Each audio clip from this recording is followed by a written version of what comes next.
মই বৰ্তমান আমাৰ এই ফাৰ্মখনত আছোঁ যে আমাৰ যিখিনি মুৰ্গীয়ে মানে কণী পাৰি থাকে আমি আচলতে এই মুৰ্গীবিলাকক কোনটো সময়ত কিমান দানা দিয়াৰ প্ৰয়োজন আমি সদায় কি কৰিব লাগে মানে ৰাতিপুৱাৰ ভাগত মানে 60% দানা দিব লাগে আৰু আবেলি ভাগত 40% দানা দিব লাগে আৰু আমি দুপৰীয়াৰ ভাগত এনেই মানে অলপ চলপ কেতিয়াবা চাউল কেতিয়াবা ধান কেতিয়াবা গছৰ পাত চাত এনেকৈ দিওঁ গতিকে আমাৰ মানে কি হয় কণীৰ প্ৰডাকশ্যনটো ৰাতিপুৱাৰ ভাগত বেছি হয় গতিকে ৰাতিপুৱাৰ ভাগতে আমাৰ দানাৰো বেছি প্ৰয়োজন হয় গতিকে আমি 60% দানা ৰাতিপুৱাৰ ভাগত দিব লাগে আৰু 40% দানা আবেলিৰ ভাগত দিব লাগে আৰু দুপৰীয়া মানে আপোনালোকে এনে হালকা ফুলকা গছৰ পাত বা চাউল ধান এনেকৈ মাজে সময়ে দি থাকিব লাগে আৰু গোটেই দিনটোৰ ভিতৰত আমি এভাৰেজ যিটো দানাৰ পৰিমাণ থাকে সেই দানাখিনি দিব লাগে 110 গ্ৰাম 110 গ্ৰাম দিলে মানে কণীৰ যিটো প্ৰডাকশ্যনৰ কোৱালিটিটো খুব ভাল হয় আৰু তাতকৈ বেছিকৈ দিলে কি হয় মানে আমাৰ দানাটো মানে এক্সট্ৰা বেছি হৈ যায় সেই বেছি দানাখিনি আমি দিব নালাগে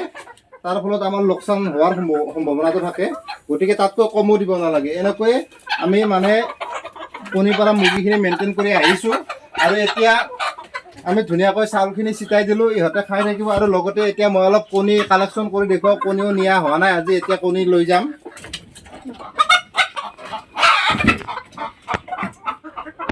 এইটোত প্ৰথমটোত পালোঁ 2টা 4টা 6টা আছে আৰু নেক্সটটোত আছে 3টা এতিয়া দুপৰীয়া 1টা বাজি গ'ল মানে 1:30 মান হ'ল আৰু এইটোতো আছে 5টা এইফালে এইটোত আছে 3টা আৰু এইটোত আছে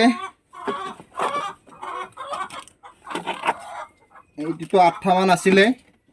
গতিকে মোটামুটি আমাৰ এই টুকুৰিটো ভৰ্তি হৈ গৈছে আৰু এইটোত আচলতে এইটোত বহিয়ে আছে পাৰা নাই এতিয়ালৈকে পাৰিবই বাৰু এইটো পাৰা নাই আমি হোৱা কাৰণে গুচি গ'ল গতিকে আমাৰ এইখিনি কালেকশ্যন হৈ গ'ল দেখিছে আৰু সেইটোতো পাৰা নাই পাৰিবহে